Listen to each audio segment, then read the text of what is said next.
23 नवंबर 1998 को कुछ ऐसी घटना हुआ जो एक व्यक्ति के पूरे जीवन को बदल कर रख दिया। उसने अपने आप को नर्क में पाया और लाखों लोगों को चीखते चिल्लाते और दर्द से तड़पते हुए पाया। यह गवाही है बिल वीफे की। उन्होंने बताया कि उन्होंने कभी भी नर्क के विषय में अध्ययन नहीं किया था और न उन्होंने कभी मूवीज देखी, न उन्होंने कभी शराब का सेवन किया और न ही कोई भी नशीले दवाइयों का इस्तेमाल किया।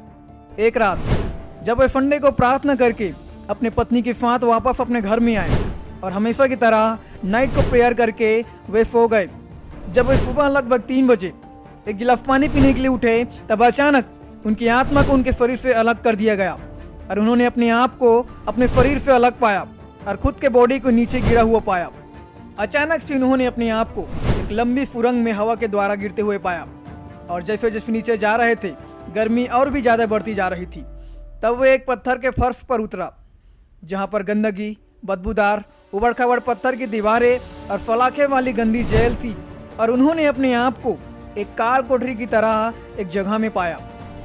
उनको बहुत डर भी लगा और आश्चर्य करने लगे और उन्होंने कहा, मैं यहाँ कैसे पहुँचा, मैं यहाँ क्यों हूँ। वे डरे हुए और सचेत थे। जब उन्होंने ऊपर देखा तब उन्होंने एक कोठरी में 2 विशाल जानवरों को देखा। ये दोनों जानवर दिखने में बहुत ही ज़्यादा भयानक थे। एक के पूरे शरीर पर उभार और पपड़ियाँ थी, एक का बड़ा जबड़ा आंखें धसी हुई थी और पंजे लगभग 1 फुट लंबे थे। वह पिंजरे में बंद खूंखार जानवरों की तरह इस कोठरी में घूम रहे थे। ये दोनों बीस्ट बहुत ज़्यादा डरावने और अत्यंत क्रूर थे। उनके मन में परमेश्वर के प्रति अत्यधिक घृणा थी। वे परमेश्वर की निंदा कर रहे थे। फिर उन्होंने नफरत से भरा हुआ बिल वीफे की तरफ आया और उसने उसे उठाकर उस जेल खाने की दीवार में पटक दिया, जिसके कारण से वो दीवार से टकराया और उनको ऐसा लगा जैसे उनकी हड्डियां टूट गई हो।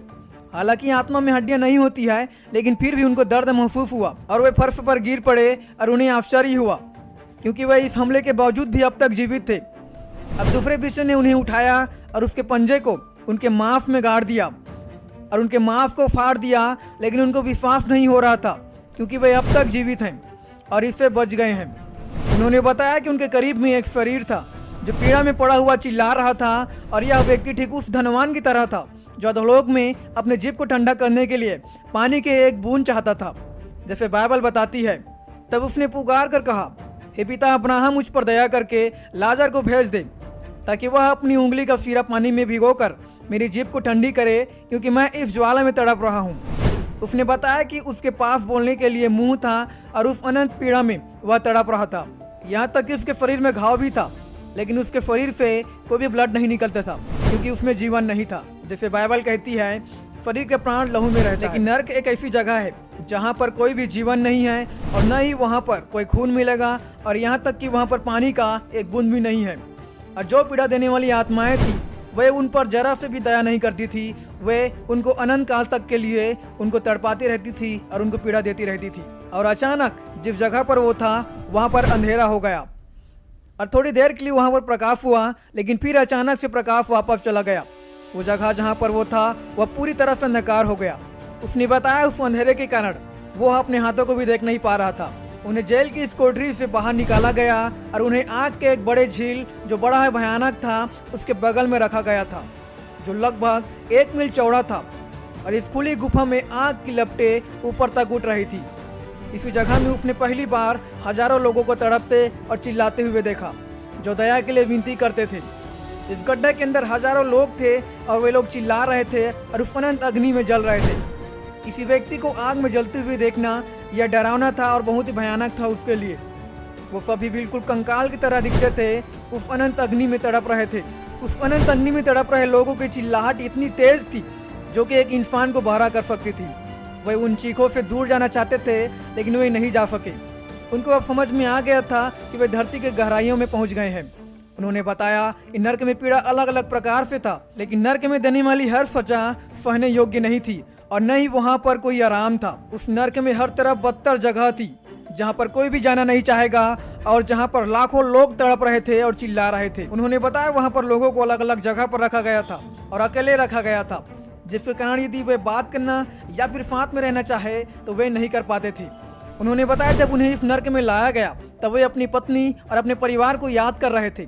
उनका समझ में आ गया था कि वे अब इस जगह से बाहर नहीं निकल सकते हैं और न ही वे अपने परिवार से दोबारा अलविदा बोल सकते हैं। वह इस बात को सोच रहे थे और बहुत ही ज़्यादा दुखित हो रहे थे और उनको लगता था कि वे कभी भी इस जगह से वापस नहीं निकल सकते हैं। उन्होंने बताया उस नर्क में दुर्गंध इतनी गंदी और फड़ी हुई थी जिसकी कल्पना कोई भी नहीं कर सकता था और वह दुर्गंध असहनीय था। वहाँ पर थोड़ी सी ऑक्सीजन के लिए भी स्ट्रगल करना पड़ता है। वहाँ पर आपको थकान महसूस होगा लेकिन आपको नींद नहीं आएगी। आपको भूख और प्यास भी लगेगी लेकिन आपको वहाँ पर कुछ भी नहीं मिलेगा। आपको वहाँ पर न तो पानी मिलेगा और न ही खाना मिलेगा। जिस प्रकार से बाइबल हमें धनवान के विषय में बताती है कि वह कैसे अपने जीभ को ठंडा करने के लिए पानी के केवल एक बूंद के लिए तड़प रहा था उस अधोलोक में। नर्क में न तो आपको पानी का एक बूंद मिलेगा और न ही आपको वहाँ पर खाना मिलेगा। आपको सबसे ज़्यादा भय का अनुभव होगा जो आपने कभी भी अपने जीवन में महसूस नहीं किए हैं। उन्होंने बताया कि वो हर एक चीज़ जो नर्क में थी उन हर एक चीज़ों में सांप और कीड़ों को वे रेंगते हुए देखी।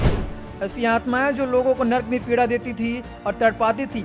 इन सभी भयानक चीज़ों को जब वो देख ही रहे थे तब अचानक से एक सामर्थ उन्हें इस अंधेरी सुरंग से ऊपर उठाने लगी। अचानक एक तेज रोशनी प्रकट हुई। तुरंत ही उसे पता चल गया कि उस रोशनी में कौन है और उसने उस रोशनी में प्रभु का नाम पुकारा और कहा जीसस, और उसने कहा मैं हूँ। और जैसे ही बिल विसे ने आवाज़ सुनी वह बेहोश हो गया। उसने बताया कि प्रभु यीशु मसीह ने उसे छुआ और बिल विसे के पास में आया। तब बिल विसे प्रभु यीशु मसीह के चरणों में था और बिल ने एहसास किया कि यदि यीशु मसीह क्रूस पर मारे नहीं गए होते तो आज वो इस स्थान में होते जहाँ पर हजारों लोग तड़प रहे हैं। वो क्रूस की मृत्यु के लिए बहुत आभारी था और बार बार वो यीशु मसीह को धन्यवाद देना चाहता था।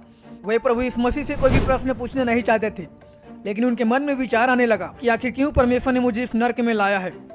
तब यीशु ने उससे कहा क्योंकि बहुत सारे लोग विश्वास नहीं करते हैं कि नर्क वास्तविक है। यहाँ तक कि वे लोग भी जो मुझ पर विश्वास करते हैं जो मेरे अपने लोग हैं वे लोग भी विश्वास नहीं करते हैं कि नर्क सचमुच में मौजूद है। और बिल विसे ने दूसरी और सबसे भयानक जो उसने उस नर्क में महसूस किया था वह था निराशा। क्योंकि जब वह उस नर्क में था तब उसको ऐसा महसूस हो रहा था कि वो कभी भी उस नर्क से बाहर नहीं निकल पाएगा और न ही वो दोबारा अपने परिवार से मिल पाएगा। यदि कोई भी व्यक्ति पाप में दफों में मरकर वो नर्क पहुंच गया तो उसके पास कोई भी आंसू नहीं होगी उस नर्क से बाहर निकलने का। उसने बताया कि उस नर्क की सबसे डरावनी बात यह थी कि आप वहाँ से कभी भी बाहर नहीं निकल सकते हो और न ही आपके पास कोई आशा होगा कि आपको कोई वहाँ से बाहर निकालेगा। यीशु मसीह कभी भी नहीं चाहता कि कोई भी आत्मा उस नर्क में जाए। यीशु मसीह बहुत ही ज़्यादा दुख होता है जब एक आत्मा उस नर्क में जाता है और इसका अनुभव उसने बिल विसे को कराया। बाइबल कहती है कि नर्क को परमेश्वर ने शैतान और उसके दूतों के लिए ही तैयार किया था, मनुष्य के लिए नहीं। लेकिन जब एक मनुष्य यीशु मसीह को स्वीकार नहीं करता है और पापों का क्षमा प्राप्त किए बिना ही मरता है तो उसके लिए नर्क के अलावा और कोई दूसरा जगह नहीं है। लेकिन इसके अलावा यदि वह मनुष्य अपने पापों को त्याग कर और प्रभु यीशु मसीह पर विश्वास करके अपने पापों की क्षमा प्राप्त करता है तो वह नाश नहीं होगा परंतु वह अनंत जीवन प्राप्त करेगा जो कि स्वर्ग में है।